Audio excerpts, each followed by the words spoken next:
mystery and horror, the air itself is filled with monsters.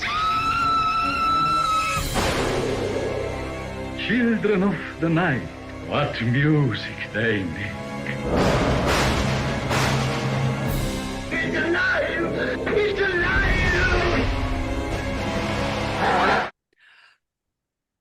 Well, hello, all you monster fiends, and thank you for joining us for another deep dive, factoid-filled episode exploring Hollywood's most famous monsters. I am your mistress of ceremonies, Sam, and I am joined, as always, by Dan from Bleeding Marvelous.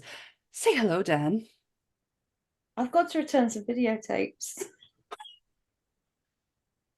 Hi, Dan. Hi, Dan. I know what that means now. And also, I apologize sincerely for not getting your Causey joke last week. It wasn't until we were watching it back and I went, oh, shit. I just thought, oh, she's telling me don't be a dick. And I was like, no, I didn't get it. No, that's just me and not getting the humor or the joke. It was the only way I could do it because obviously Sean has a Cockney accent and I can't pull off Geordie. No. All you get out of me is lucky, and that is it. So. Well, thanks for joining us for another episode, and especially off the back of the last episode. My God. Thank you so much to everybody who tuned in. It was a record-breaking show for us. It was. For live views on the premiere. And it shut up in the time that we only recorded it. Well, since we released it, it's gone to record numbers in very little time as well. It was an experience that I kind of don't want to relive with them because I showed myself up a couple of times. I did fine. I'll never. It's the cannibal thing. It'll sit with us for the rest of my days. Like, who is okay with cannibals? And I'm like, and then you're like, me. I don't really care. Well, that's actually a really good segue into this week's episode because we are doing American Psycho. Now, when I said last week that I was going to sing, which song did you think I was going to sing? So the hell be good intentions. Yeah. Where I go. I'll stop it now because we'll get done. Because I think people thought I was going to do Huey, Louie and the Muse, but it wasn't. It was that song. So I'm so glad we're on the same page. Right. So I will do the disclaimer, and then we're going to get into what is going to be a mindfuckery of American Psycho. Well, everything discussed in today's episode is our opinions and our opinions alone. If you'd like to discuss anything from today's episode, please come and join us on our Discord, the comment section, or our Facebook pages where we can have an open discussion. But what we won't have is anyone coming for us and telling us our opinions are wrong. We can all agree to disagree in fandom. So let's keep it fun, keep it kind, and keep the toxic behavior out of nerdism. Don't be a dick. Don't be a dick. Has Neil Marshall agreed? Don't be a dick. The rule to live your life by. Absolutely. It's a shame Patrick Bateman couldn't. Ooh, who knows what he could do?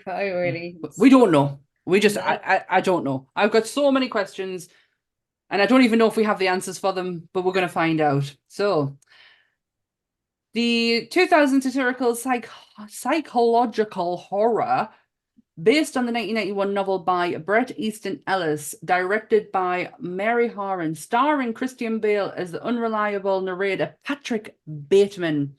No introduction necessary. But Nerdy Up North, no, not Nerdy Up North, Monsters Up North brings you American Psycho.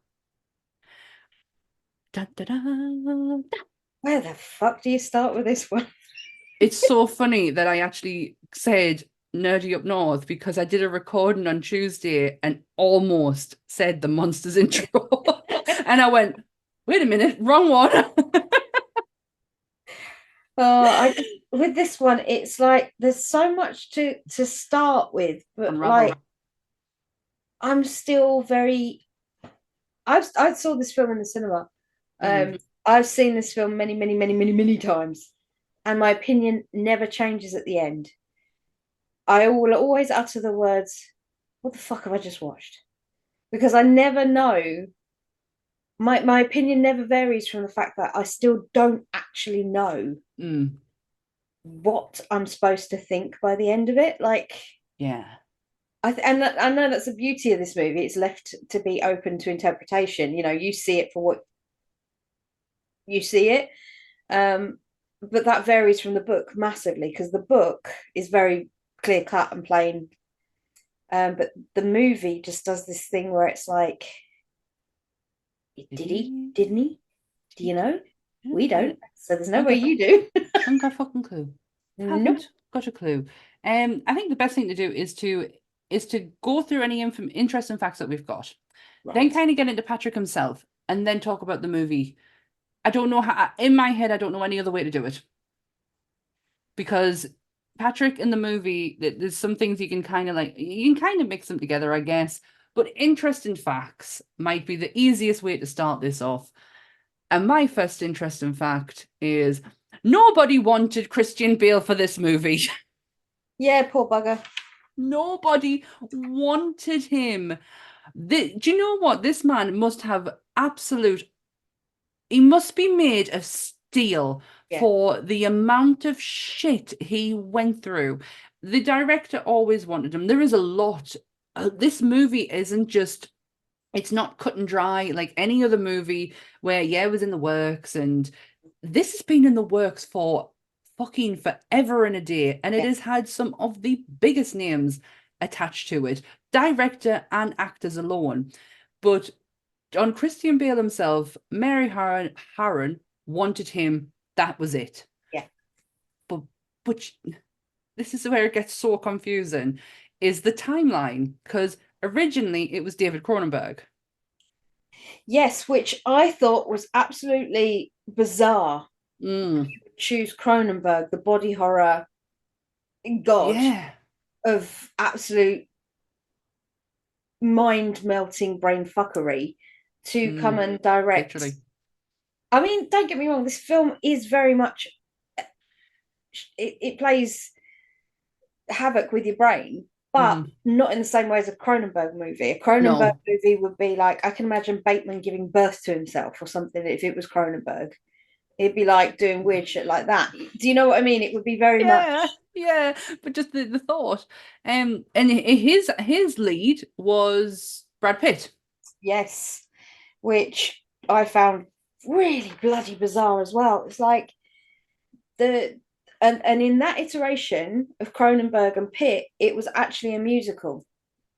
It ended with a musical number on the rooftop.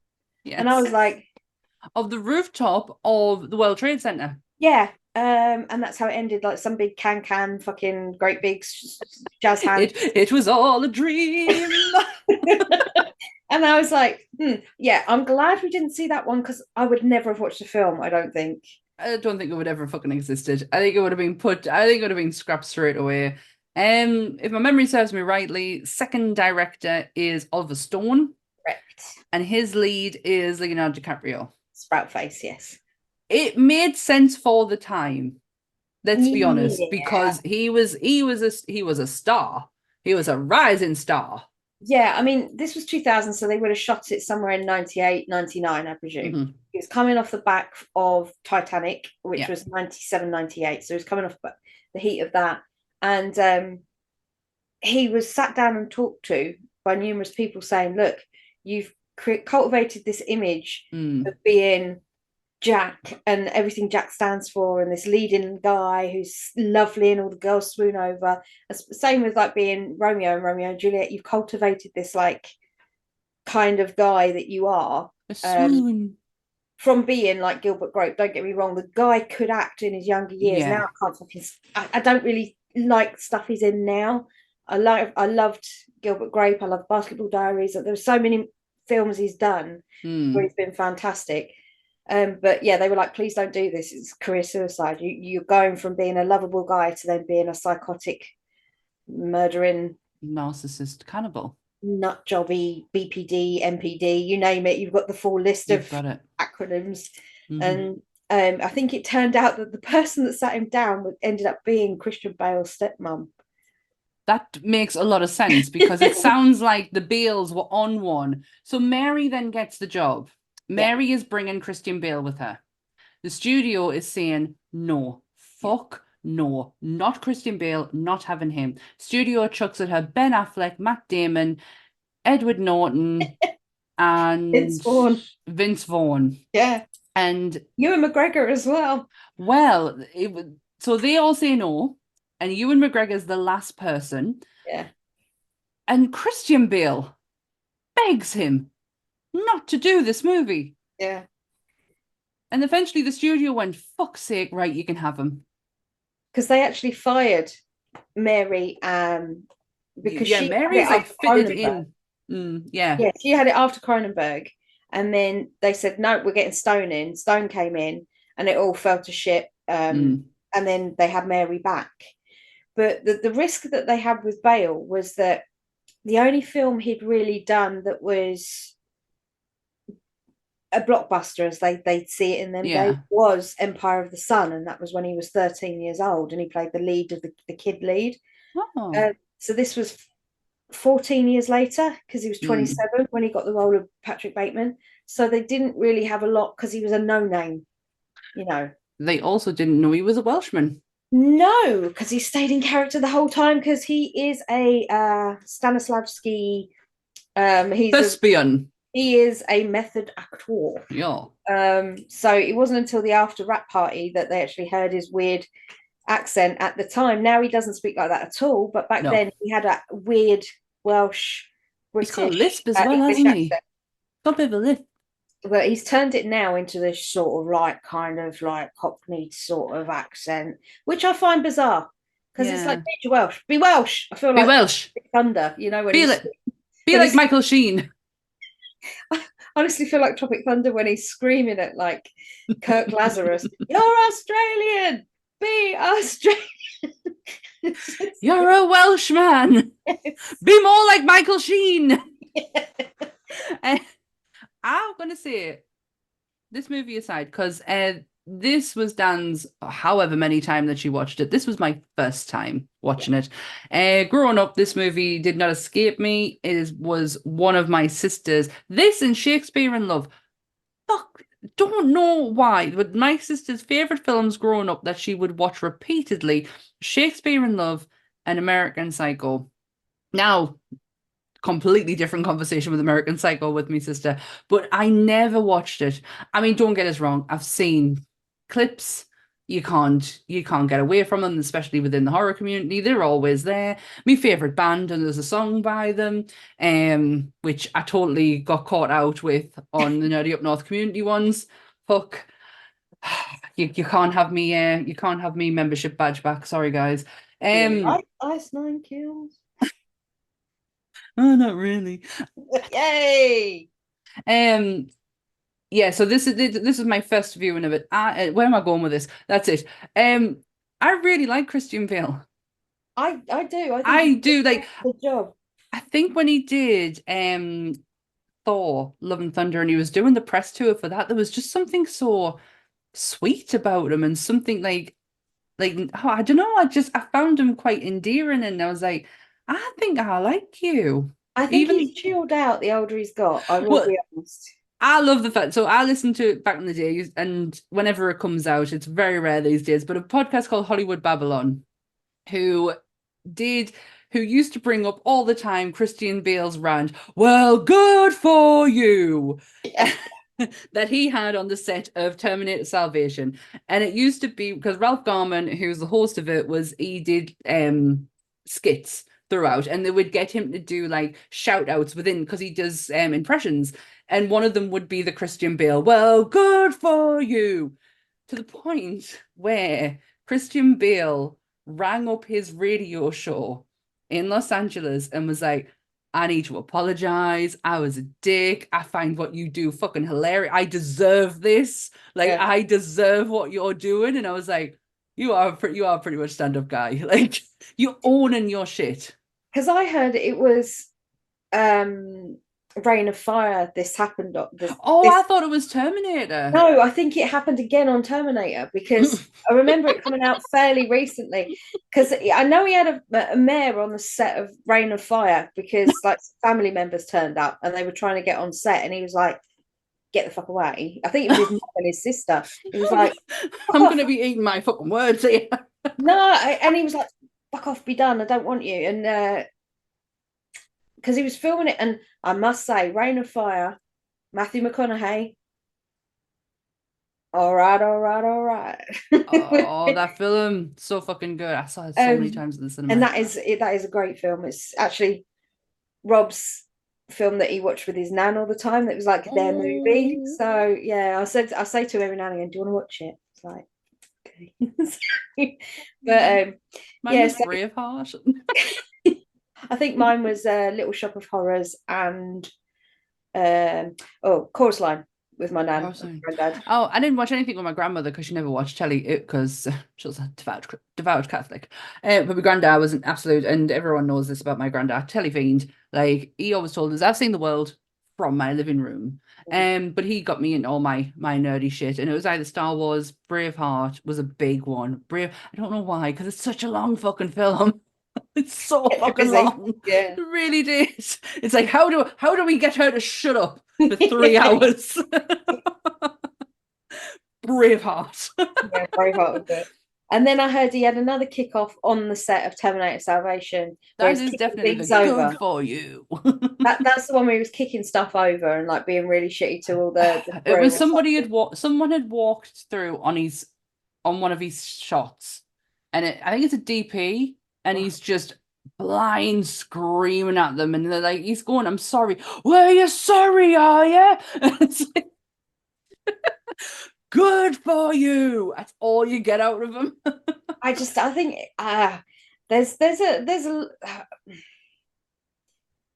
being humble has a lot to say for itself. Yeah, I think he's humbled himself over the years. The older he's got, I think he has. I will say, because he did have a reputation as being someone that was awkward to work with, which obviously I think now he's improved greatly, because when you see him now interviewed, he's quite light-hearted, and he doesn't take things. He goes into minute detail when he's recalling the parts that he's played, but he doesn't like do it with like such seriousness. Like you see him remember something and he'll start laughing now. Yeah. Whereas I don't think 10 years ago would have had the ability to do that. So I just the way that I look at it, when especially watching him portray Patrick Bateman and know how much he put into this and how much he wanted this. Yeah. Did that not stay with him for like such a long time? Not just like career, because obviously this did wonders for his fucking career, even though people told him that it would not. Yeah. Just the personality, because it's so. I don't know where the line is drawn between him and Patrick Bateman. Yeah, I mean, this was one of the things that I did see when I was researching. They were saying that he's such a method actor to the point of he took on Patrick's morning routine. So know when you see that whole section where he's talking about, "I won't use alcohol in this rub, and I won't, in this lotion, and I do 1,000 press ups, and I use a cold compress if my eyes get puffy," and all that. He followed that to the T every morning. And he said, and this is how obsessive he was with it, he said he'd never set foot into a gym prior to taking this movie. And also he loved his teeth the way they were, but he said his teeth weren't American enough. So he went and had his entire teeth fixed for this part to have American teeth, because he said it didn't sit, he said his personal teeth didn't sit with the character of how obsessive Patrick was for perfection. There we go. That's the word. Perfection. We'll get into his routine later, because I quite liked it. He based his performance on quite a few things, but one of them in particular was Tom Cruise. What he said was, it was on an. I'm going to apologize. When it comes down to this movie, the facts on it are not minute. They're fucking lengthy, and I have had the busiest of weeks. And when I was writing my notes last night and reading up on stuff, I was like, fuck me, I am not writing that down. I will light my face up on YouTube so people can see that I am reading. I don't care. But late night on David Letterman, Cruz is on there, and Bale said he was very intense, friendliness with nothing behind his eyes. It's because I'm sure it's some sort of clone puppet person. I'm really not sure where the hell Tom Cruise came from. Or So that's part of his characteristics. The second one is he was very much inspired by Nicolas Cage in Vampire's Kiss. So it's like I can actually, in saying that, I can see that. I can is see it the the Nicolas scenes when he's Cage. losing his shit? Just the sheer when he's backed into the corner. You know what Cage does that thing with his eye, like yeah, that's crazy. Yeah, I can see that. I hadn't even thought about it, but it makes perfect sense. Yeah, there was some bits in it when he's losing his temper. I was like, oh yeah, I get it. And the scream as well, when he screams after he's dropped the chainsaw. That kind of like release of "ha, I fucking got you." That really reminded us of Nicolas Cage. Right, yeah. It did. There was a lot of this movie just faced controversy after controversy. The actors, the directors alone. You then had the brands who would. So this obviously is set in the 80s. 1987, I think. 1987, at the height of New York money. Yuppie Wall Street Yeah. height and fame. Yeah. Yeah. This was the minute this movie started, I went, you pretentious motherfuckers. That is how the best way to describe that era is. So fucking pretentious. And there was a lot in the book. There's a lot of branded names put out there, and they couldn't go with some of them because they didn't want to be associated with this level. They based everything off the book. Yeah. I take it because they didn't want to be associated with this level of violence. The one slap in the face. Now, this is what I mean by Christian Bale must be made of fucking steel, was Rolex. Everybody on that set wore a Rolex watch except Christian Bale, because Rolex said he is not allowed to wear one. Doing the things that he does whilst wearing it, yeah. Yes. So they gave him Seiko. Oh, well, that fucking makes up for everything, doesn't it? Every fucker's walking around with it. Justin Theroux gets to walk around with his Rolex watch. The thing was, they were trying to find a watch that looked exactly like that brand to the T, but was still a convincing copy, but not a knockoff. Does that make sense? They didn't have a fake one on. And the closest one they could find was like some sort of all singing and dancing Seiko watch, which was pretty much the same with the gold band and silver band and looked pretty much like everybody else's. But yeah, there's that one line when he's in bed with the two girls, and the line was, "Don't touch the Rolex." Mm-hmm. But they couldn't use that line because obviously it wasn't a Rolex, so they had to change the watch. Yeah, and they couldn't make out that he was wearing one because he wasn't wearing one. Certain suits, there was names in there that I didn't recognize because I'm not really well up on the high fashion brands. Calvin Klein wouldn't commit. Calvin Klein, that was one of them. Yeah, I know Calvin Klein. Yeah, I know that one. Jean-Paul Gaultier though, totally fucking fine with it. he don't care. He's nuts, and he's fucking crazy. But yeah, certain suits wouldn't allow him to wear, but the rest of the cast could. It just felt like a huge slap in the face for Christian Bale, but he took it on the chin because he really fucking wanted this part. Yeah. One of the guys that was in the friend group, I can't remember his actual real name, but he was the one. He's gone on to do a movie with Reese Witherspoon called Sweet Home Alabama, but he was his in the scene where they were doing the business cards, he was the one that was always standing up, and he was a lighter blondie haired guy, And he turned around and he said in an interview that he thought Christian Bale was shit at acting. He couldn't understand why they cast him. He didn't understand any of it. And all the way through, he was like, what the hell are we doing? Why have they cast him? And it wasn't until he watched the movie at the premiere and he turned around and he went, that guy is the best actor I've ever seen in my entire life. Because it made sense in the context of how he was seeing them in the friend dynamic compared to how he was in the single scenes when he was doing his Patrick things. So that guy ate his words pretty quickly, but I thought that was quite cool that he literally ate his words and he was like, no, I was wrong. I put my hands up. Such a testament. Because we'll go on a bit of about Patrick. Where do I even start?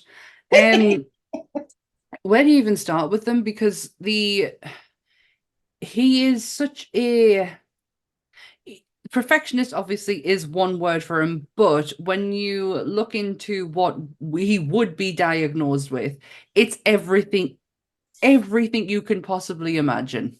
Yeah, they say he's got narcissistic personality disorder. Never. Personality disorder.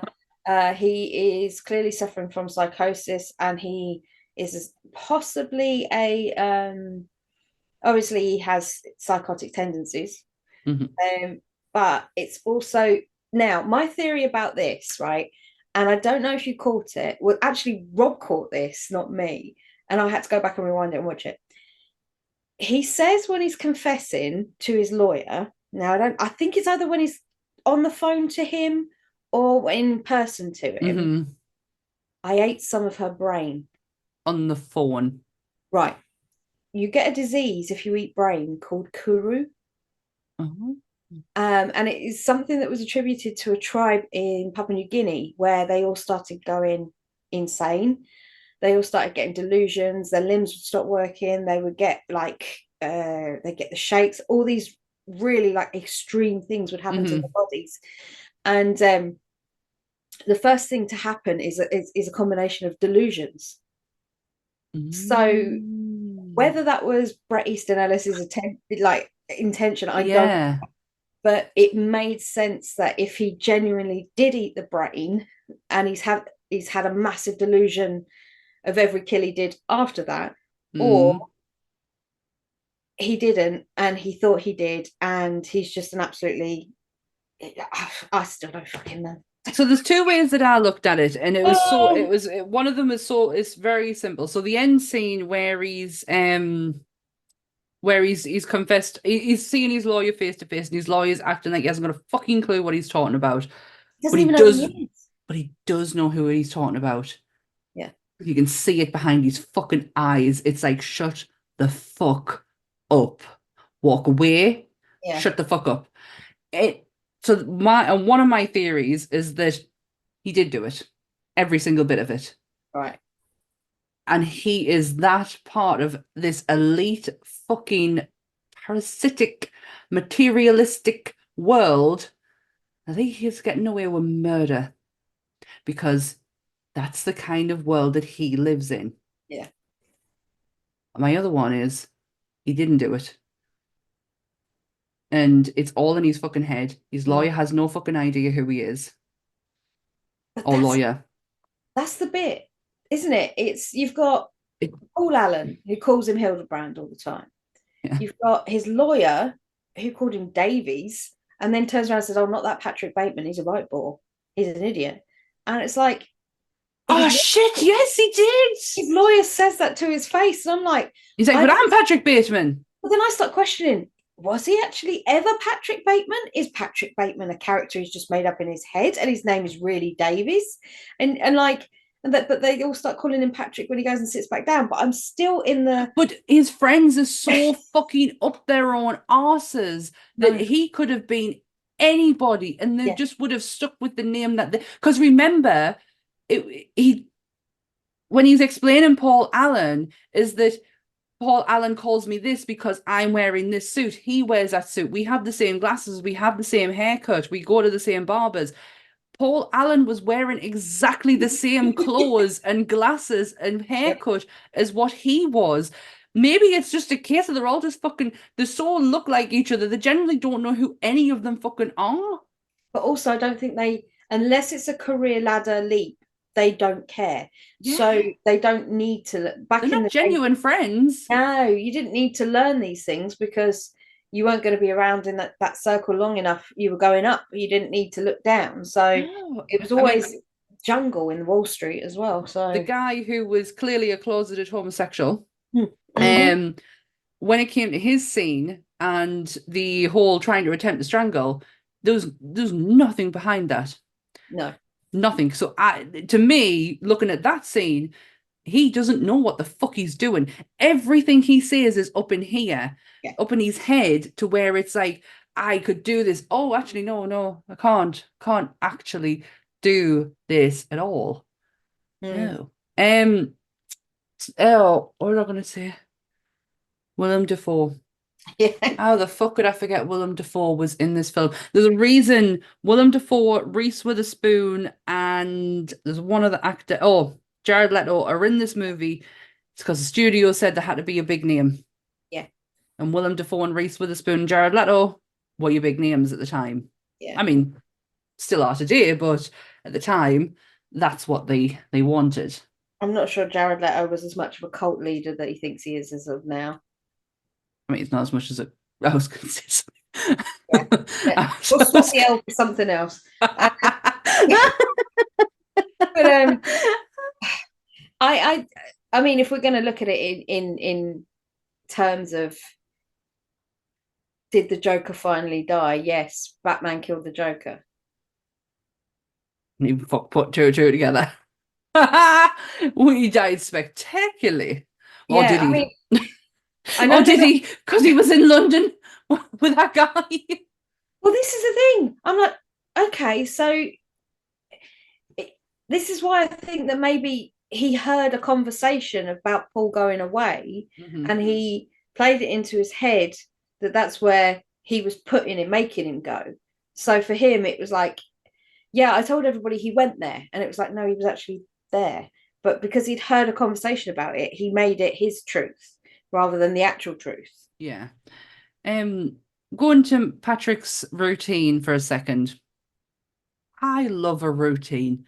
I envy anybody who has a morning routine. So when he, because it's because I can't do it myself. I just don't have the time. I don't have the fucking energy. I'm up at 5:30 every morning. Do you think I'm gonna fucking piss around like what he did? I wish I could. The yoga was when he's doing yoga positions, and the last one he did was a supine twist, and I went, "Oh, that is amazing on your back." Supine twist is my favorite yoga position ever because it just stretches you back out, but also twists you as well to a point where you feel everything just go and just fall back into. Oh, I love it. I do. So I was loving the routine side of it. But what really interests us is that while he's preparing this whole routine, he's describing he's giving you his life in bottles, in lotions, in alcohol, in perfume. The minute he starts taking the mask off, he starts telling you exactly who he is. And every time he has some form of beauty treatment where it's touching his face, he reveals a little bit more about this monster and his demons that are living inside of him. He did it when he did it to himself and when he's having the facial. But he doesn't talk in that respect much more than when he's doing it when it's something to do with his face, because he obviously feels like his face reveals more. I think or he can hide more behind it. Because there is something he says when he takes the mask off, and I can't remember the exact quote, but it's something along the lines of, does Patrick Bateman even exist? Yeah. Or does he? I don't know now. I'm so confused. And that's the line he says just before it flips from him after he's peeled his mask off, it's going into the group of friends in their narcissistic circle of friendship, you know. It's them people just make me sick. They really do. And the fact it was Justin Theroux as well, get out of there. You don't belong there. You wear dirty jeans And you're No. Australian. Be Australian. The scene with the cards though, oh fuck Yeah. me, that's hilarious. Not only for the fact of how they are exactly the same fucking card, the typos that goes alongside them. Yes. Yeah. Acquisitions. I know I'm dyslexic, so I had to have it pointed out to us, but acquisitions. Spelt wrong on every one of them. The alignment in Patrick's card is wonky. Yeah. It's not line straight. It's actually off to the side. Somebody very cleverly on the internet did the lines, and yeah, that's off. There was another mistake, another typo. The and Pierce, Pierce and Pierce. The and is right next to the Pierce. There's no space Yeah. between the and the Pierce on Patrick's card. The thing that did make me laugh was I found out this weird fact. The actual font that's used on Paul Allen's card, which is the one he has the absolute meltdown over, is Copperplate Gothic, right? But that font is used in the opening credits and in the closing credits. So they use it to reinforce what you're about to see when they reveal Paul Allen's card. Like, oh, that is beautiful, because you've already been introduced to it through the entire credit sequence at the beginning. So you're like, oh yeah, that's familiar, that's cool, I like that. And like it's weird, but there was another thing that said that Christian Bale was very, so obviously Christian is being method throughout this, but the scenes where Christian had to sweat, yes, he can do that on command, and he can stop and start it whenever he wants to. I don't understand how that is a thing.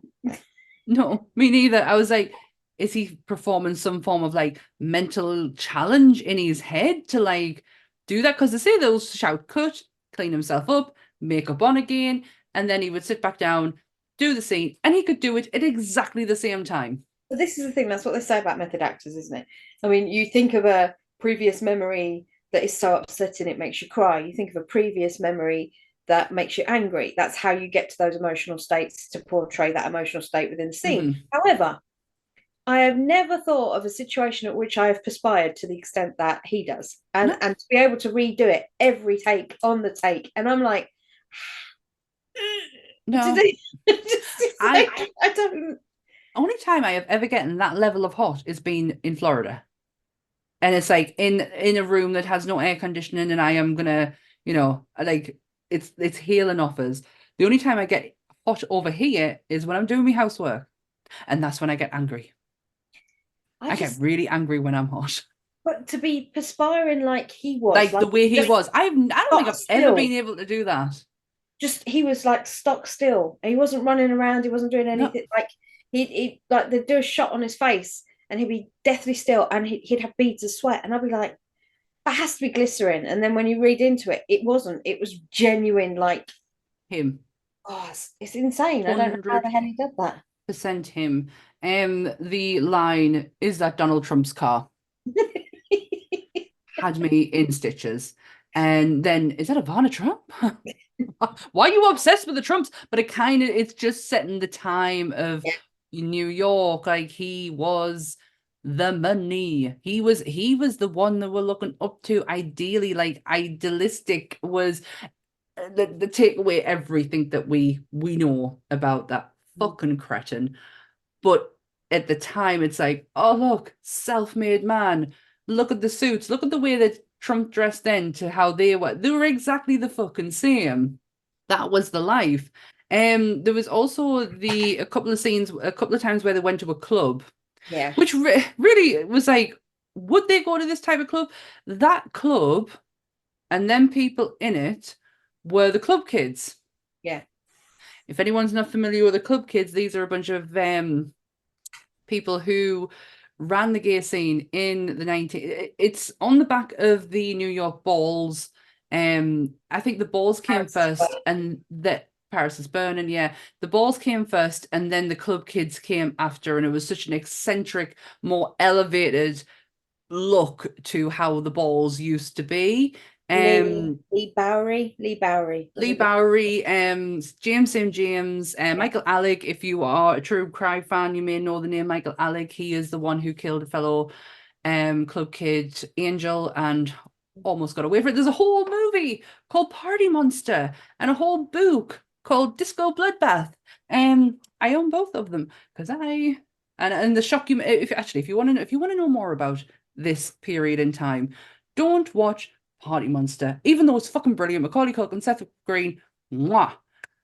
The shockumentary that has the actual footage in of what was going on at the time. It's all hosted by James St. James, commentary by James St. James. It is fucking hilarious. It really fucking is. And there's a lot that was taken from that was put into the movie. It's like almost scene for scene. But that was the scene, that was the club that they were at. And there was something that I read online. I was getting to a point with this. And there was something online that they used Michael Alec and I don't know why I'm air quoting him, Michael Alec and a James St. James type character within that club.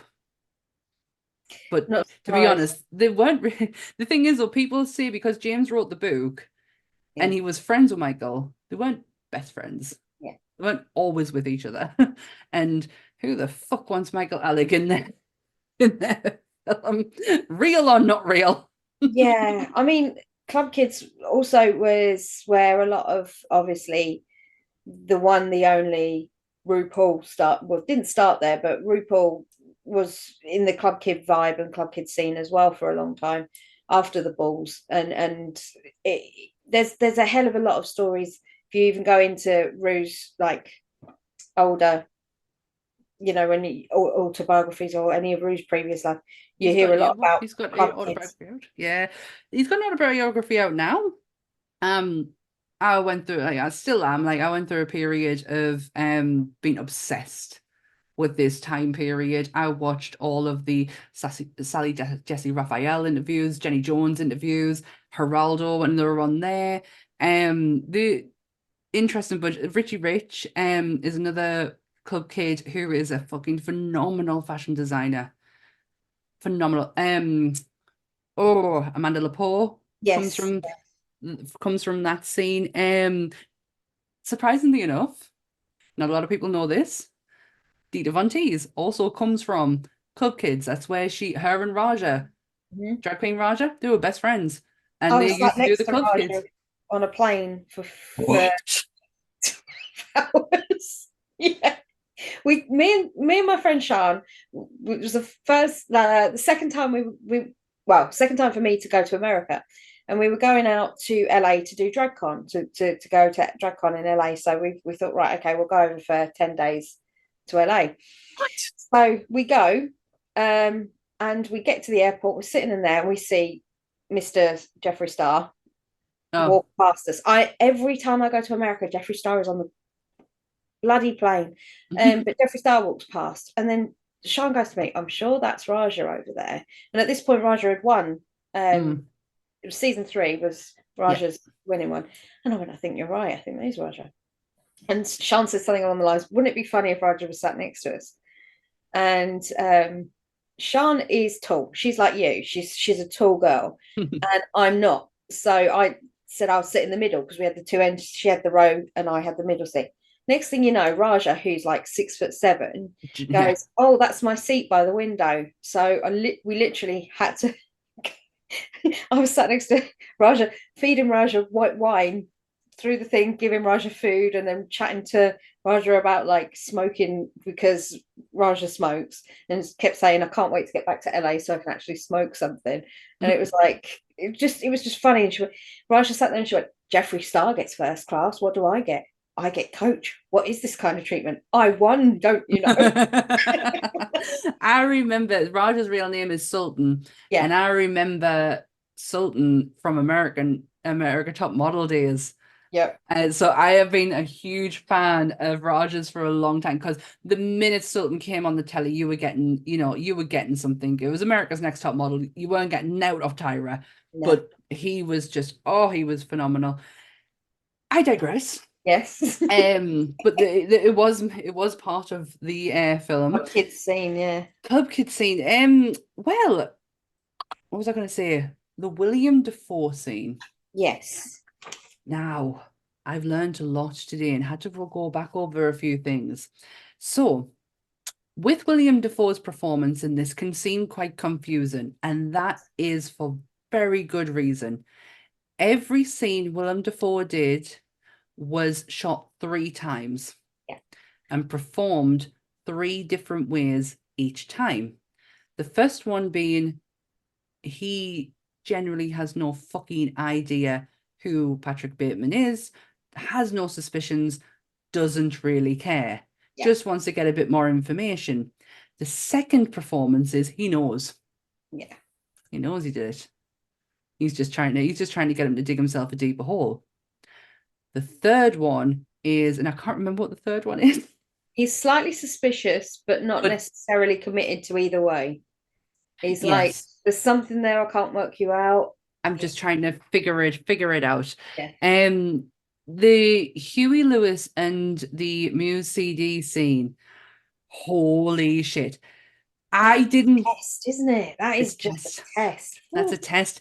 And it's a really clever thing that he does. So this is part of his I know you did it and I'm trying to get out of you and get you to dig yourself a deeper hole. When he pulls the CD out, he's not just purposely doing it because of anything else, but to get the sun to shine on the top of his head and to blind him slightly, not completely, but blind him slightly.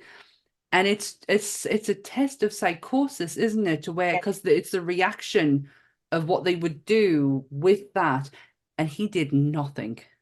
He didn't react to it. It's a sociopathy test, I think, where someone who is not a sociopath would be able to go, oh, yeah, you know, but someone who's a sociopath doesn't have the same reactions or reaction times or even give the same reaction as someone else in that situation. And I tell you what, hats off to him. He didn't blink. He didn't. Bale didn't blink. He didn't move. Not a hair on that man's head shook. He just took that, and I was like, oof. But at the time, I didn't notice it. Watching it last night, I did not notice it at all. I was just stunned, like, he's brought that CD out. That's the one he was listening to when he killed Paul Allen. No, wasn't paying attention to that. It wasn't until I was watching something on YouTube earlier, and it was like, if you missed this detail, and I was like, fuck yes, did I miss this detail? There was another detail that I missed as well.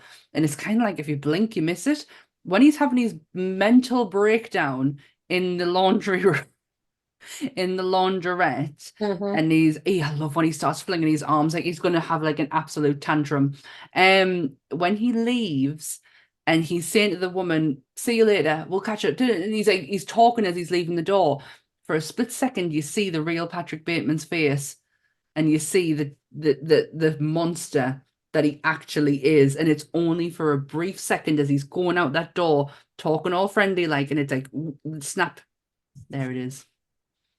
Disdain just in general for humans and people, like you could just see it. He was just like, everybody needs to die. That was the sort of face. Was just like, oh, everything's an inconvenience, you're an inconvenience, just do what I'm asking you to do, why are you making a thing about it? Like, there was something about Patrick that I don't know. You know how you can I've read a lot of serial killer books and true crime and the psychology behind it. Well, what was that one called? What's Mindhunter based off again? The book is Mindhunter. John Douglas. That's it.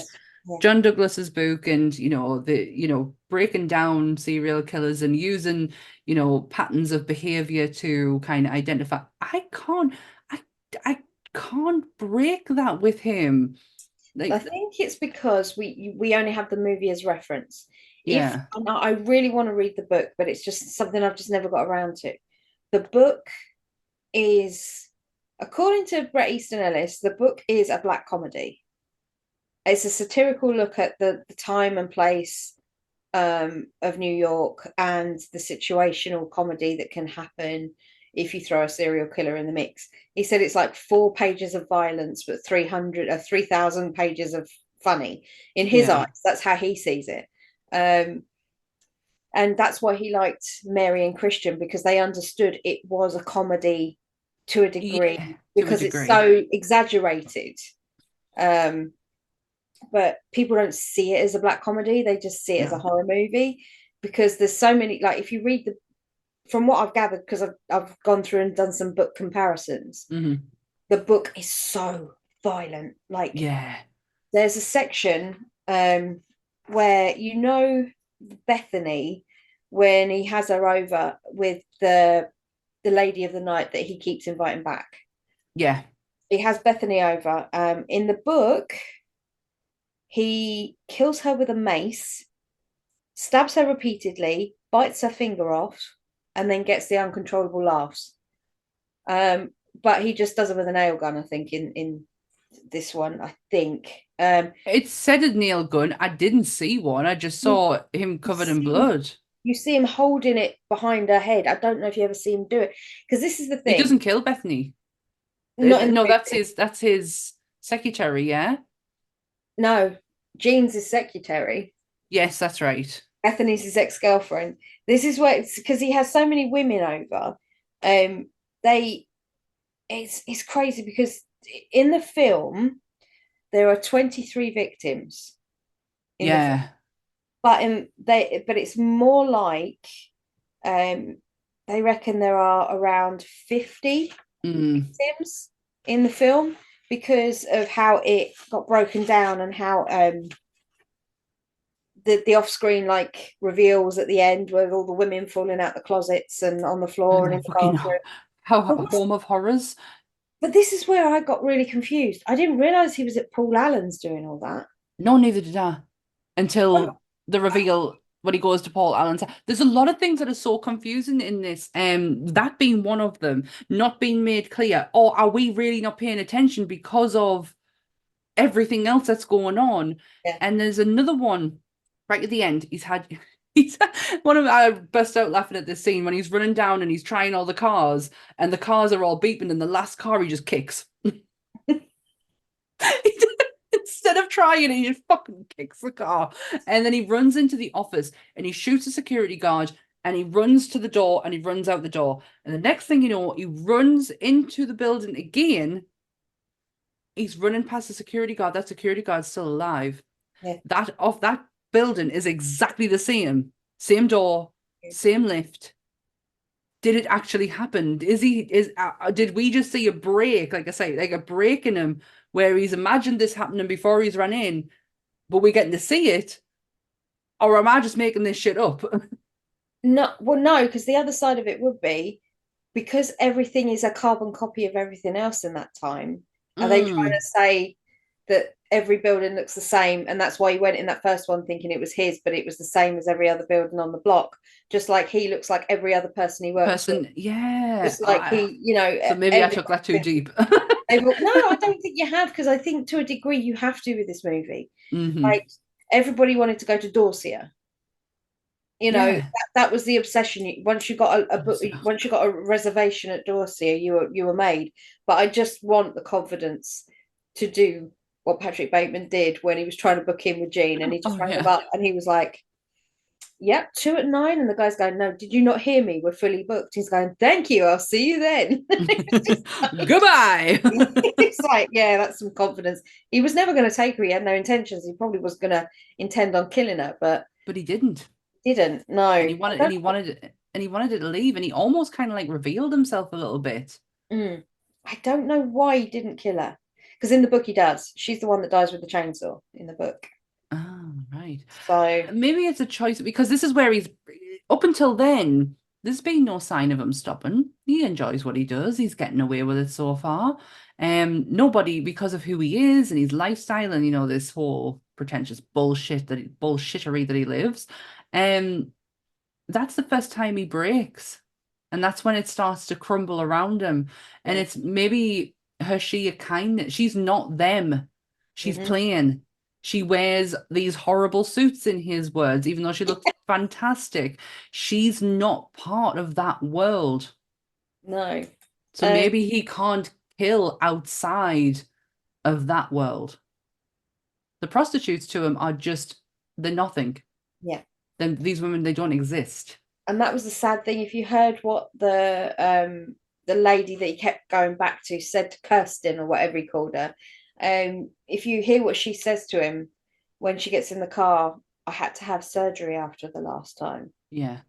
I was like, I know in the book it explains in detail, Oh, but I yeah. don't know if I'm glad they left it up to interpretation in some respects, because you see him with his torture equipment, and you see him with a coat hanger, and you see him with this, and you see him with that, and I'm The like, minute I saw that coat hanger, I I crossed my knew where it's legs. going. I crossed my legs. Yeah, I knew where that was going, but like it was just like one of those things where you think to yourself, but why? What would be the purpose? Just pure sexual sadism, or is it like dominance, or is he? I know he's getting off on the pain aspect. Clearly, he must be, but like, Yeah. there's The no one. explanation as to what it's over, because he talks about music the whole time. Oh wow, his that's another part of Patrick's little mind is the love of music. I now finally get that meme of the Walkman down there. I finally get that now. But his in-depth way he can talk about music. Obviously, the most famous one is the Huey Lewis Yeah, when he goes to kill Paul Allen. But his Whitney Houston one.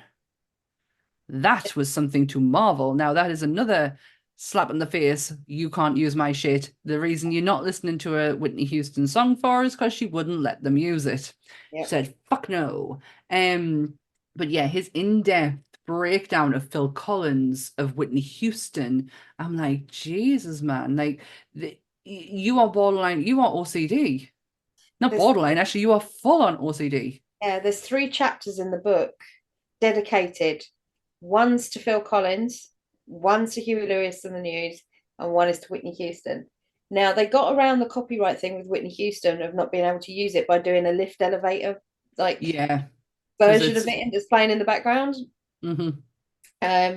But Studio, obviously the Phil Collins song, Phil still hasn't watched it to this day. He doesn't ever want to watch this movie. He said he can't bring himself to do it, knowing what takes place after his song is played. Yeah. Which I can understand, but I'd be intrigued. I'd still want to watch it. 24 years is a long time to wait to go It and watch is. it, but But Huey Lewis he was fine yeah, at the time. Take my music, it's totally fine, do what you want. And then years later, and it had nothing to do with the violence of the movie, what happened when he just said, I just didn't like that song. he did loads of skits, even dressed as Patrick Bateman, Huey Mhm. Lewis. And let me tell you something. I don't know whether many people know this. You might know this because you may have covered this on the Ghostbusters episodes you've done with Nerdy. But Mm. he's a grumpy old shit, and if he doesn't like something, he'll make it very clear. Like the whole thing with Ray Parker Jr., how he sued him for using a riff that was in one of the Huey Lewis songs. He sued Ray Parker Jr. Because he said it's too much. The Ghostbusters theme tune was too much like their song, and he won. So he owns royalties on Ghostbusters. Do you know what? I am not a fan of Ed Sheeran's music. Don't mean to say I'm not a fan of him, because what he did last year, the year before, when he was taken to court for the God knows how many times that has happened over a three bar chord that gets continuously used in music. And he managed to take it to court and fucking win. And now nobody can come after him over this, because there is going to be times in music where things, because there's not a lot of there's you're going to overlap a little bit. Huey Lewis and the News is one of my wedding songs. Power of Love. One of my favorite is in Adventures in Babysitting. So they play in there's like a frat party that goes on, and they play in the frat party. But yeah, I digress. But yeah, Huey is a grumpy old shit, and if he doesn't like something, he'll make damn sure that he'll make known of it. And the fact that he won after he Yeah. sued Ray Parker Jr. and now earns royalties on every time the theme tune's played. I mean, that guy doesn't have to do anything. Huey Lewis never has to release another song in his entire life. Power of Love made him no end of money from being on the soundtrack for Back to the Future.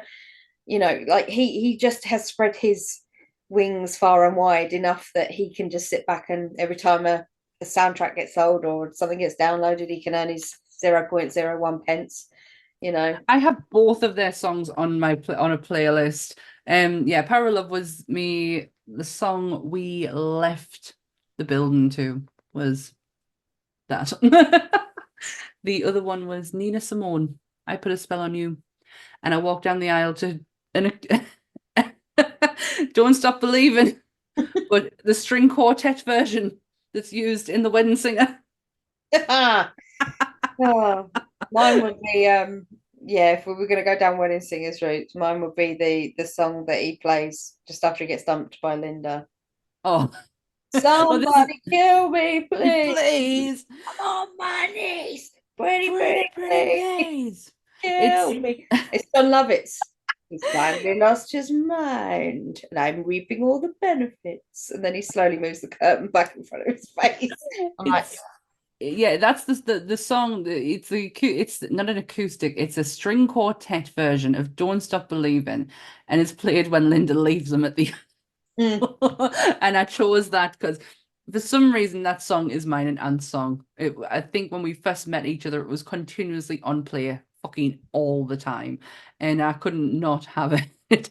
What was it? It's George's song. Give me time to Alexis Arquette, yeah. It's how serious he takes it. I love it. Honestly, me and Dave today were actually exchanging Adam Sandler like memes and gifs at each other because we do that every now and again. And today's was Billy Madison. A couple of days ago, it was Big Daddy. Hip Hop Anonymous. Damn it, you always give him the easy ones. So me godson's just learned to say kangaroo. Kangaroo. He has to break it down. Kangaroo. And all I keep thinking of is kangaroo song. Kangaroo song. Kangaroo song. Frankenstein. It's amazing. Do you know what? This is what we needed, is kind of like the digression of happiness, because this movie has brought me fucking down over the last 24 hours. Early Adam Sandler, that in his heyday, that is funny Adam Sandler. Fucking Happy Gilmore is a great film. You eat pieces of shit. I eat pieces of shit like you for breakfast. You eat pieces of shit. Breakfast? Fucking shoot him, McGavin. He will always be Goose in Grease 2 for me. Yeah. All in the hips. It's all in the hips. It's not now because he's dead. Oh, too soon. Too soon, Army. No. Did you know, right? Okay. Off the tangent, that a musical was written of American Psycho, and it first ran in London at the Almeida Theatre in 2013, went quiet, came off, went to Broadway in 2016.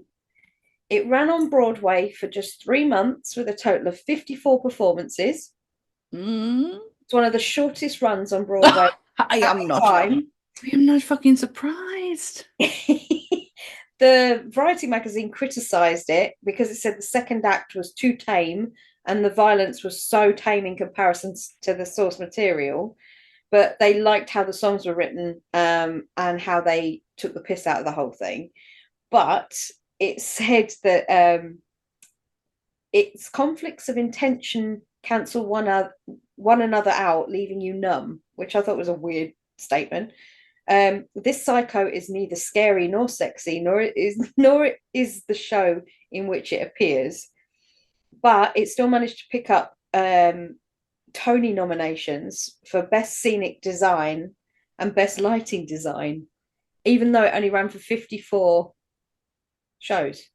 And Tony nominations, if anybody doesn't know what a Tony nomination is, Tonys are the Broadway equivalent of the Oscars. Yeah. And they are televised. They're that big in America, and they have like this thing called like the Tony like it's like a lottery. So you get like the screen behind, and they'll give you the candidates leading up to it so that you can vote for them, or you can. There's this whole thing. There's no academy, is there? It's not like your peers are having to vote for you. It is purely off the public. Yeah, Something like that. It's a whole experience. The Tonys like leading up to it, like, and it actually happening, and it's another world. It really is. I love a musical. I can't deny that. I would be completely lying to myself. I grew up on musical theatre. That's what I wanted to do for a very long time. Until I realised stage fright. But yeah, the Tonys, Neil Patrick Harris's Tony Awards are unreal.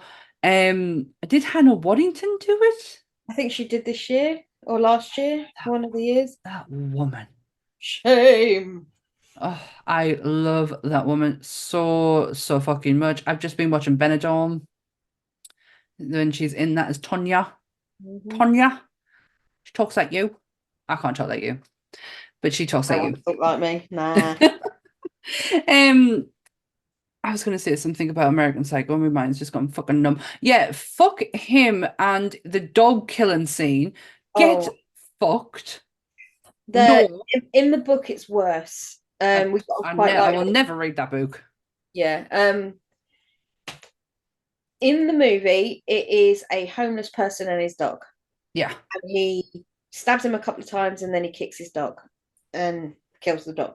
In the book, it is a gay man he met in Central Park, that they are having a misunderstanding because it is the scene that's in the toilet with his work colleague. Oh, his mate, right. But transposed into the original is it's a meeting in the park. Yeah. And he royally batters the dog in the book. I will not be able to. I just can't with that. So I didn't look into that anymore. But no, I'm good on that respect. I had to close again another time where I had to close my eyes and put my hands over my ears because I can't deal with shit like that. It was quick. At least in the film, it was quick. It was like boom, boom, boom, done. Yeah, and he was out of there, and that was the kitten. The kitten. I was ready. I was honestly. That has to be where he started going delusional. Yeah, that. I think there's some signs leading up to it, but that is the moment of fuck. Where am I? Where in my head am I? Because he's trying to fucking feed a kitten to an ATM machine because I told him to. I thought to myself, if you get that kitten, I'll get you. But it is that whole scene, isn't it? And I completely agree with you what you say about the kitten. Where firstly, it says he goes to the ATM. He's been there once already, so you know you're familiar with this surroundings. Yeah. But he goes to the ATM, and that's when I was like, when you see that flash up, everything else that's happened, you think, okay, I know enough about true crime and serial killers to believe that this is going to happen. I know enough about the yuppie 80s to know that these pretentious fucks were real. I get it. And then you get to that bit where Feed Me a Stray Cat comes up on the ATM, and he does it without question. And it's there. And then he turns around, the cat's there, so he picks up the cat. Then he has a gun in his pocket out of nowhere. Shoots an old lady out of nowhere. Blows up police cars with a handgun. Impossible. I'm sorry. This is it. This is like, is it all in his head? Or is it, I hate this film so much. It's this section that makes you question everything, because this is where he either has completely lost it because he's been caught and this is him panicking and he genuinely is doing these things, or he has finally snapped and in his head he's imagining he's doing these things, but like literally he's just running around like a lunatic and nothing's happening in reality. What's getting me is that line you said earlier at the end where he goes, Patrick Bateman, he's a dick. And he goes, I'm Patrick Bateman. That's really sat with us for the past like half hour now since he said it. Because it's making us rethink everything. And that's the thing as well. The very last line he says in the movie, as the very last line that Spencer Charner says, is, this confession meant Mean nothing, which is true. It didn't. No one took him seriously, or they took him too seriously and they told him to shut the fuck up. Not entirely sure, but the confession meant nothing. He told someone twice that he was a multiple murderer, he was a serial killer, he'd battered women, he'd eaten brains, he'd killed Paul Allen, he'd done all of these multiply horrific things to these people. And it meant nothing. Yeah. It's that line that I love when Spencer says it though. This confession meant nothing. Yeah. The what was I going to say? That's totally thrown us now. I was trying to write notes as I went along because it's like I knew this movie was something different, something a little special because of the did he do it or did he not do it aspect of it. I generally thought it was going to be very cut and dry, like, oh yeah, he did it, oh no, he didn't do it. It's really fucking not, because I generally don't even know if he's Patrick Bateman now. There's also a section where, not just a section, but there's a couple of scenes where he mentions serial killers, like Ed Gein, and then he does it a couple of times. Yeah, Ted Bundy, and then he. Did you know Ted Bundy's dog was called Lassie? And then there was a section where he said that the thing about I carried her head on a stick, and that was supposed to be Gein, but he got the quote wrong, or the quote wasn't said right, and a lot of people think it was Kemper that he was supposed to have quoted, but not him specifically, but the scriptwriters got mixed up with the quote. Oh yeah, because it was Kemper who took his grandmother's head and walked around with it. Yeah, and so this is what they were saying. They were saying that when he says the quote, he says it was Ed Gein, but it wasn't. It was Kemper that said that quote. So I'm surprised I didn't pick up on that. I've read so many books on Kemper. But that's the thing. I don't know if it was a purposeful mistake by the writers, or it was just Patrick slowly starting to crack, Yeah, because he's getting stuff wrong. Because what I did notice right at the beginning about Patrick is how smart is he? He's the smartest man in the room. He really is above and beyond these people, and not just intellectually, but socially as well. He's these people are so droned, so like Patrick's routine. They are routines. They are, they live such a life that I can't actually put into words. It's because it doesn't exist. Yeah, because Gene's always saying, oh, they called you, they want to know if you've got reservations at da-da, do you want to come for drinks at da-da? And every time he says, tell them no. Yeah, he goes.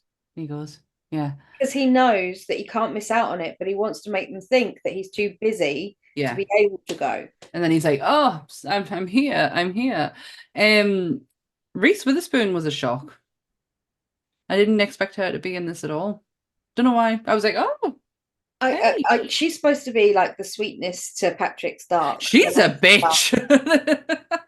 I don't see why I get it. I remember the Vietnamese pot-bellied pig thing that happened where everybody wanted one as a pet, and then she's carrying one around at one point at the Christmas party, and I was like, and it's that scene where he tries to break up with her. She didn't get it, and she still wasn't getting it, and then she said, is this for real? And he was like, yes, and then he had to get up and shout in her face for her to get that that's what he meant. And then he still comes back with it, and he says it twice in this movie. I've got to return some videotapes. I've got to return some it's what he does to get out of an awkward situation. Is I've got to return some videotapes.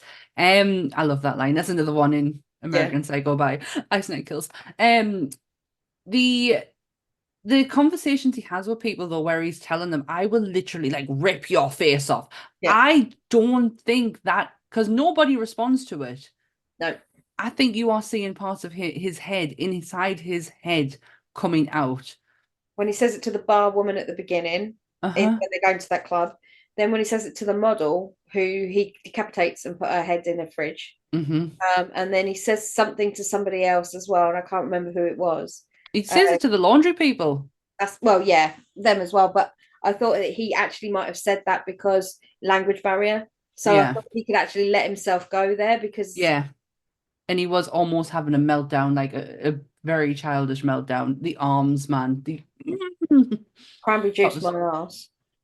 yeah. So, Even she knew it wasn't. I The mean, woman who walked in, she was like, of course. yeah, it was a bit fucking weird. But The whole fucking film's a bit fucking weird. We've never done a movie on this podcast where my head has been baffled. fuddled, yeah. To the point where I can't even get my fucking words out. I mean, that's not hard for me. Well, this film was hailed all in all once it was out and about on the global market as a huge success, considering the lead character was a relatively unknown actor. Yeah. And it had a budget which was raised by Mary and Christian's budget, Yeah. right? 7 million. Mm-hmm. They had 10, but it got dropped to 7 because they didn't Christian. need it. Yeah, Because of Christian. yeah. But 3.5 million of the budget went on the licensing of Huey Lewis, Phil Collins, and not so much the lift music from Whitney Houston, but to be able to get to those points. It was, and also Gautier as well, like all the branding, yeah. All the branding. So they literally had 3.5 million to make this. Once they took all that out, Christian Bale was only paid $50,000 to do this movie because they wouldn't pay him anymore. That's the studio. That was the studio set. That's the studio. Honestly, they did not. I can't stress this enough. Nobody wanted him. And he was like, I'll do it for 50K. That's fine. I don't care. He just wanted this film so badly. Well, he put so much work into it with Mary. And the fact it came away with 34 million at the global box office in 2000 made it a huge hit in the eyes of whoever it was that financed it. Because I don't remember whether it was Universal. Lionsgate, that's right. Yeah, I did write that down actually. So what did they do? They made an unintentional sequel that needs burning and should never be seen by the eyes of man, and that is Mila Kunis's advice to everybody. Yes. And she played the Patrick Bateman type character in number 2. Now, the plot for number 2 is that Mila Kunis's character kills Patrick Bateman when they're childhood friends, and absorbs his persona, his Patrick Bateman-ness, and yeah. I've got no words. No, even she hasn't. She said that film should never be made, and she would campaign against a number 3 ever being made as well. She said it's one of those things that you take the job thinking it would be a good paycheck, but when I was looking for it last night, I did see it, and I was like, there was that an American Psycho award. Well, do you know the funny thing about it is it's got 0% on Rotten Tomatoes. No, 0% American Psycho 2. I mean, that's an achievement. That's fucking something. That is something. I've got to say, for a movie that I was expecting to be horrifically violent, I actually had to text Dan last night and ask if there was a cut version of this movie, because I was expecting Terrifier level bloodbath. That's what I was expecting going into this. And when it was, and I know I get it now, whole has to interpret it and everything. But while I'm watching it, I'm like, where is this uber violence? Why wouldn't Rolex allow them to? I don't get this. So I had to text Dan and say, am I watching a cut version of American Psycho? Am I watching ITV's version? Well, like I said to you last time, there is 2 versions. There's the standard version that went out, and then the final cut version. Now, I don't think I've seen the final cut, but I could have done. I don't know. But from the position of the not seeing the kills so much, was I think it was to do with that reveal of Paul Allen's. And it makes sense. Yeah, and it totally makes sense. Where the Kirsten, or whatever her name is, manages to get out of the bedroom when he's doing whatever he's doing, And she goes running through all the rooms, and it's like this, like H.H. Holmes' House of Horrors. It would make him envious. Bodies were falling out of closets. He's got women hung up on hangers in the closet. Then she goes in the bathroom, and there's dead bodies all over the floor. And then there's another bedroom with a load of dead bodies in it, just one after another after another. And it's like, did she not see any of this when she walked in? Mind, I'm very confused. But that was the bit. And then because she was running out of Paul Allen's place, screaming and hollering, banging on doors, not one person came out. Because did it really happen? And he's running after her with a chainsaw. Not one person was like, what the fuck is why can I hear a fucking chainsaw? I mean, if I heard a chainsaw, would I go outside? I'd probably think Frank from Always Sunny is about somewhere. That's another serial killer episode on Always Sunny. But it's one of those things where you just think, well, clearly he imagined that, or it was a fantasy for him. Too perfect. It's too perfect of a kill. Yeah, exactly. It's too perfect of a kill. Realistically, would that have gone straight down, or would it have boom, boom, boom, boom, boom, boom, boom? It's chainsaw. It vibrates. It's got it. There's moving parts to that. It's too perfect of a kill for it to not be in his head. She doesn't scream. No, there's no noise. There's no noise. You don't even. You hear you just hear it stop. You hear the chainsaw stop, and that everything goes silent, and you hear him scream. And then you look down, and she's been shish kebabbed through the side with a chainsaw that has conveniently stopped, by the way. Which would just keep going. It would be a complete and utter fucking bloodbath. That scene there where he's running down the hallway and with the chainsaw, he has no clothes on, just trainers, and that's it. Some tiny whiteys. He didn't even have that on. He was completely butt naked during that whole scene. Because he's so method, during cutscenes, he'd just shove a sock on there and sit down and be like, he didn't give two shits. Like, he looked fucking tremendous. Like, that man worked. That body was unreal. It was like Adonis status. It was perfection, and he couldn't give two shits. He just used to you put a sock over it, and that was it. That was him walking around with trainers and a sock on all day. And then he'd take his sock off. He filmed it completely naked. Amazing.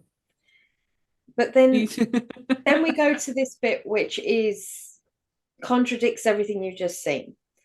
He has a moment of clarity after he thinks that he's been caught. And the helicopters are looking after him. He's rung up his lawyer. He's confessing everything down the phone to his lawyer, which he does say another line that Spencer nicks from his film, which is, I guess I'm a pretty sick guy, at the end of the conversation. Well, I guess I'm a pretty sick guy. And it's like he's telling his lawyer. And then it flips to him going back to the apartment. Now, why would you go back? You wouldn't, but he goes back to the apartment. Now, this is where it loses me, like completely loses me. He walks in, he can see that the apartment's completely gutted. All the walls are painted white. There is plastic on the floors. It's just full of decoration stuff. So, bearing in mind, this has probably only happened a couple of days before at most, maybe the day before that, something like that. He goes to the closet, he opens the closet, there's all decorated stuff in the closet instead of the women hanging up on the thing. Yeah. And then the lady comes over to him that's showing the property, and she's like, oh, you mind 2 o'clock or whatever? And he's like, no. And she's like, well, you can't be here. And there's this exchange between the two of them that is the oddest. It is so awkward. Weird. I picked up on this. Neither of them blink throughout that entire scene. Neither of them do. And it's like, I read into this 2 ways.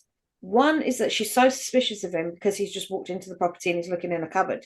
And she's like, I don't know how to take you. Please get the hell out. Or the other one is that she came in, she cleaned up his mess. She knew it was him.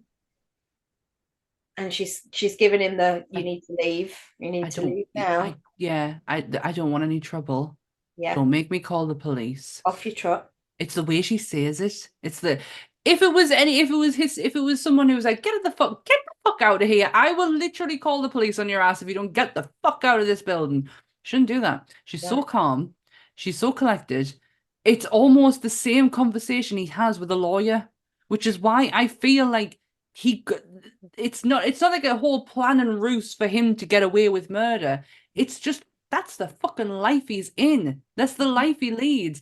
He is too perfect to not exist and be Patrick Bateman.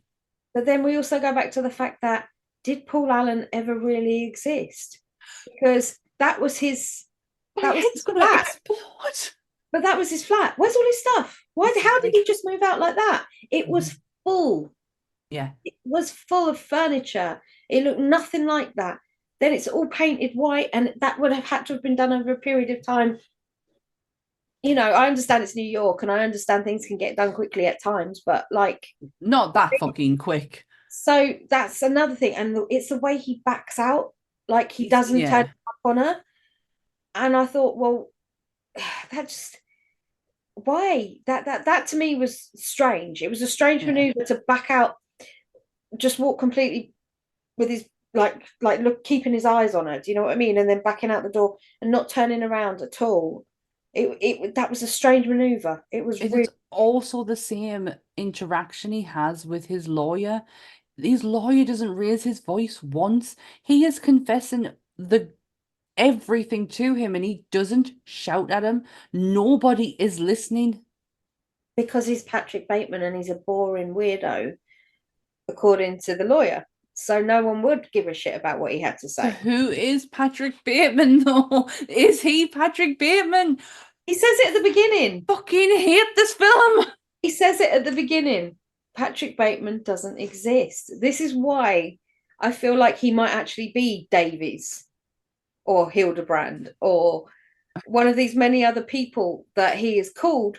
But because he's so delusional, he's invented this character of Patrick Bateman.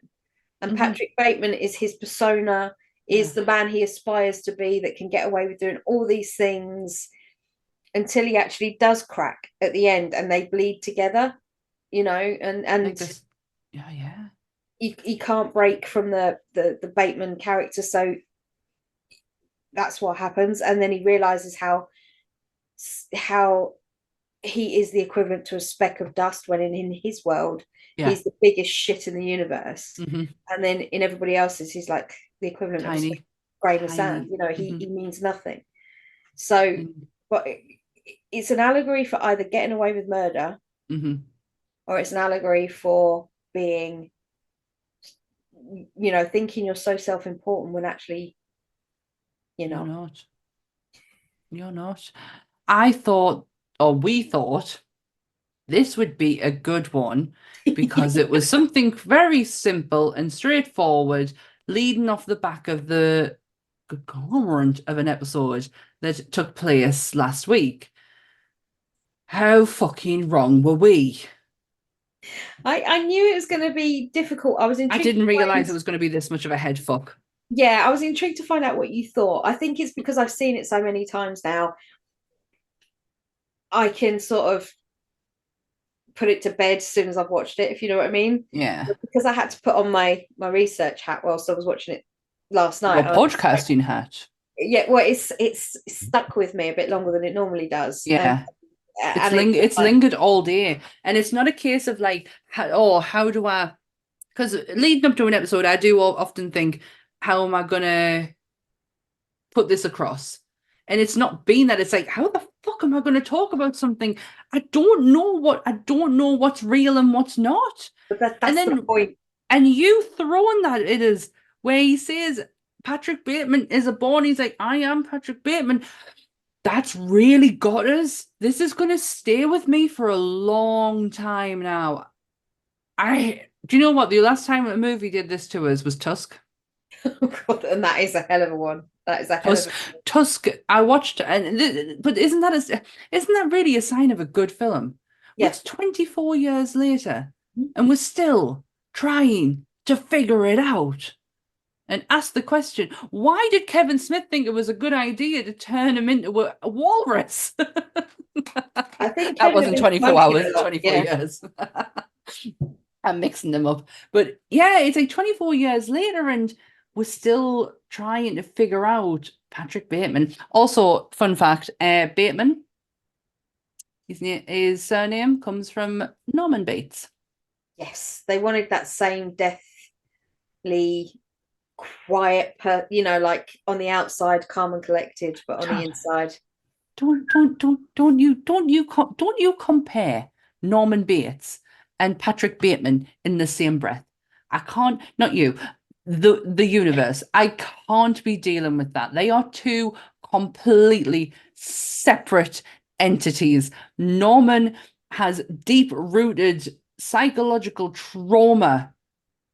Patrick is just a narcissistic dickhead with every psychopathic tendencies running through him. He makes fucking Dennis from Always Sunny look like a fucking delight. I actually did hear that Glenn looked at Patrick Bateman to portray Glenn in that respect of that he was always imagining himself killing people in his head whilst he was talking to people at the same time.